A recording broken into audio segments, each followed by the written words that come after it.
அரசியலை விட்டு வெளியே போன சூப்பர் ஸ்டார் ரஜினியோட புதுசு அரசியலுக்கு வந்திருக்கிற விஜயை கம்பேர் பண்ணலாமா அப்படிங்கிற ஒரு பெரிய டிஸ்கஷன் போயிட்டு இருந்துச்சு. நம்ம பாயிண்ட் ஆஃப் வியூ சொல்கிறேன், தப்பே கிடையாது. யாரையும் யாரோடும் கம்பேர் பண்ணலாம். பொது வழிக்கு வந்துட்டீங்க அப்படின்னா நல்லா கம்பேர் பண்ணலாம். அதுவும் ரஜினி வந்து அவர் அரசியல் விட்டு போயிருந்துருக்கலாம். ஆனால் அவர் கொடுத்த நம்பிக்கைகள், துரோகங்கள், அவர் பண்ண கமிட்மெண்ட், ராங் கமிட்மெண்ட் ஏகப்பட்டது. எத்தனை பேரோட வாழ்க்கையை வந்து ஒன்றும் இல்லாமல் போச்சு. அதனால் அவர் ஒன்றும் இப்போ புனிதராக மாறிட மாட்டார். அரசியலை விட்டு போயிட்டேன் அப்படின்னு சொன்னதுனால அவர் வந்து ஒன்றும் புனிதர் கிடையாது. அவரை விமர்சிக்காமல் இருக்க முடியாது. இந்த இடத்துல ஆதவ் அர்ஜுனா சொன்னது வந்துட்டு எனக்கு தெரிஞ்சு அது ஒரு நார்மலான ஒரு கம்பேரிசன் தான். இந்த ரெண்டு பேருக்கும், விஜய்க்கும் ரஜினிக்கும் அரசியல் களங்களில் கம்பேர் பண்ணும்போது Vijay for for for better than Rajini. அது எந்த டவுட்டுமே கிடையாது. ஏன் அப்படின்னா ரஜினியே சொல்லியிருப்பார் ஒரு இடத்துல, நான் மட்டும் குடிக்காமல் இருந்தேனா, நான் எனக்கு இந்த கட்டப்பழக்கம் இல்லாமல் இருந்தேனா, நான் எங்கேயோ போயிருப்பேன் அப்படிம்பாரு. என்ன காரணம்னா அவருக்கு அந்த ஸ்டடி மைண்ட்லாம் கிடையாது. ஒரு விஷயத்தை ஆழ்ந்து ஆராய்ந்து ஒரு அட்மினிஸ்ட்ரேட்டிவ் ஸ்கில் கிடையாது. இப்போ நடிகர்கள் ஏன் வந்து நாடாளக்கூடாது, ஏன் வரக்கூடாதுன்னு சொல்கிறேன்னா அவங்களுக்கு அந்த ப்ராக்டிஸ் கிடையாது. அவங்களால ஒரு ப்ரொடக்ஷனே பண்ண முடியாது. நடிகர் சங்கத்தை கூட அவங்களால கட்டி ஆள முடியாது. ஏன் விஜயகாந்த் வந்து எல்லோரும் ஒத்துக்கிட்டாங்கன்னா, அவர் நடிகரை தாண்டி அவர் ஒரு கம்பெனி வச்சுருந்தார், ஒரு ப்ரொடக்ஷன் கம்பெனி வச்சுருந்தார், நடிகர் சங்கத்தை மிக பயங்கரமாக ஹெட் பண்ணியிருந்தார். ஸோ இதெல்லாம் வந்து ரஜினிக்கெலாம் எந்த வரலாறுமே கிடையாது. அவருக்கு வந்து நடிக்க வேண்டியது, ஜாலியாக இருக்க வேண்டியது, வர வேண்டியது, போக வேண்டியது, அதை புரிஞ்சுக்கிட்டு தான் கடைசியில் அரசியலுக்கு விலகிட்டார். ஸோ இவர் என்ன சொல்ல வர்றாருன்னா, விஜய் வந்து காலகட்டத்தில் ஒரு கரூர் சம்பவத்தை ஃபேஸ் பண்ணுறாரு. அப்புறம் அதன் மூலம் வந்து சிபிஐ விசாரணையில் போகிறாரு. அப்புறம் திரிஷா மேட்ரு வருது. இப்படி ஒவ்வொன்றா வந்து ஒரு கட்டங்களாக வந்து கடந்து போய்கிட்டு இருக்காருல. அப்போ ஆதவ் அர்ஜுனா என்ன சொல்கிறாரு அப்படின்னா, இதற்கெல்லாம் தயாரான ஆள் இல்லைன்னு கிடையாது. விஜய் வந்து மிக தயாரான ஒரு ஆள், தைரியமான ஆள், கடிய மனம் கொண்டவர். இந்த மாதிரி விஷயங்கள்லாம் கடந்து போயிடுவார். ரஜினி வந்து அரசியலில் தோற்று போயிட்டார். அதற்கு வந்து இன்ஃப்ளூயன்ஸ் பண்ணுவாங்க. இப்போ டிஎம்கே வந்து ஒரு கட்டத்தில் வந்து வின் பண்ணிட்டாங்க ரஜினியை வர விடாமல். எப்படின்னா சன் டிவி, சன் பிக்சர்ஸ்லாம் வச்சு அண்ணாத்தின ஒரு படத்தை எடுத்து அந்த படத்தை எடுக்கும்போது எல்லாம் கோஆர்டினேட் பண்ணி வராதிங்கன்னு சொல்லி அவர் கன்வின்ஸ் பண்ண முடியும். ஆனால் விஜய் வந்து கன்வின்ஸ் பண்ண முடியாது. அந்த மாதிரி ஒரு ஆள் கிடையாது அப்படின்னு தெளிவாக சொல்கிறாரு. இன்டைரக்டாக டேரெக்டாக சொல்கிறார். அதில் வந்து பெரிய செகண்ட் ஒப்பீனியன்லாம் ஒன்றும் கிடையாது. ரஜினியை வந்து கலைஞர் இப்போ பார்த்துக்கிட்ட விதம் எப்படின்னா, அவர் எப்படியும் அரசியலுக்கு வர விடாமல் பார்த்துக்கணும் அப்படிங்கிறது ஜாக்கிரதையாக இருந்தார். அதனால தான் பார்த்தீங்கன்னா அவர் அந்த டைம்லாம் சில ப்ரொடக்ஷன்ஸ்லாம் சன் டிவி நடிப்பார். சன் டிவி நடிக்கும் என்ன ஆகும், அவங்க டிஎம்கே லிங்க்கில் டிஎம்கே மூலம் நீதிபதிகள் கொடுத்துக்கிட்டே இருப்பாங்க. அப்புறம் கன்வின்ஸ் பண்ணிகிட்டே இருப்பாங்க. இவர் வந்து கன்வின்ஸ் ஆகிட்டார். கரெக்டாக இவருக்கு வந்து ஒரு ஸ்டடி மைண்ட் இல்லை. இப்போ ஆக்சுவலாக இப்போயும் கிடையாது, அப்பயும் கிடையாது. நம்ம நிறைய இன்சிடெண்ட்டில் பார்த்துருக்கோம். அதனால தான் அவர் வந்து அந்த மாதிரி சொன்னார். நீங்கள் ரஜினி நினச்சிடாதீங்க.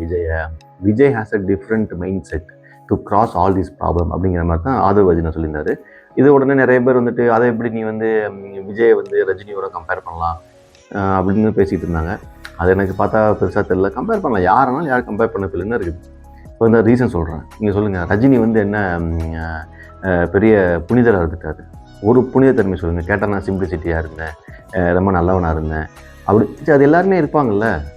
அவரே சொல்லியிருக்காரு, நானும் சிம்பிளிசிட்டியாக இருக்கேன். இருக்கிறது போயஸ் கார்டன் பங்களோ, இருக்கிறது foreign car, top end car, போகிறது ஸ்டார் ஹோட்டலு. கேட்டா இப்போ இது என்ன சிம்பிளிசிட்டி இருக்குது? இதை வச்சுக்கிட்டு கம்பேர் பண்ணக்கூடலாம் கிடையாது. ஸோ அதை வச்சு நான் கம்பேர் பண்ணலாம் தப்பு கிடையாது. யார்கிட்ட கம்பேர் பண்ணி தானே ஆகணும். எண்டாவது டே பார்த்தீங்கன்னா விஜய் வந்து இந்த டிசிஷன் எடுத்ததே பெரிய விஷயம் தான்.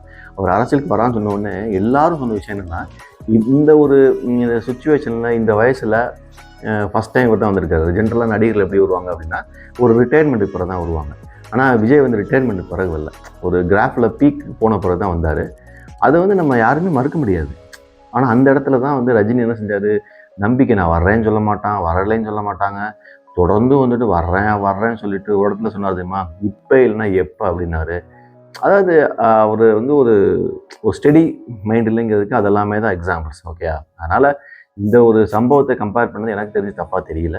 ஆதவ் அர்ஜுனா வந்து ஒரு இன்டென்ஷனாக எதுவும் இருந்திருக்காது. அது நீங்கள் தேவையில்லாமல் பேசுகிறத இப்போ நம்மளும் அந்த மாதிரி பேச வேண்டியிருக்கு. ஸோ இதெல்லாம் கடந்து போகலாம். இப்போ விஜய் வந்து நிறைய விஷயம் கடந்து போகிறாரு. இப்போ கரூரில் செத்து போனதை கடந்து போகிறாரு, டைவர்ஸ் மேட்டர் கடந்து போகிறாரு, திரிசாவோட வரும்போது விமர்சித்தா கடந்து போயிடுறாரு, சிபிஐ மேட்ரு வந்தாலும் அதையும் கடந்து போயிடுறாரு, மக்கள் பிரச்சனையை வந்தாலும் கடந்து போயிடுறாரு இல்லையா. ஸோ இந்த மாதிரி ஒரு சம்பவங்கள் போய்கிட்டே இருக்குது. இன்னொரு ஆஸ்பெக்ட் என்னென்னா, இப்போ வந்து ஒரு இக்கட்டான சூழ்நிலையில் விஜய் இருக்கிறார். கரெக்டாக அப்போ வந்துட்டு அவருக்கு ஆப்ஷன்ஸ் வந்து சொல்கிறாங்க. இதெல்லாம் பிஜேபி கொடுக்குறது. ஒன்று ஏடிஎம்கே பிஜேபி என்டிஏ கூட்டணியில் வந்துருங்க, அது ஒன்று. ரெண்டாவது, எந்த ஆர்டர் நிற்கக்கூடாது, தனித்தே நிற்கணும், திமுகவை பலவீனமாக்கணும்.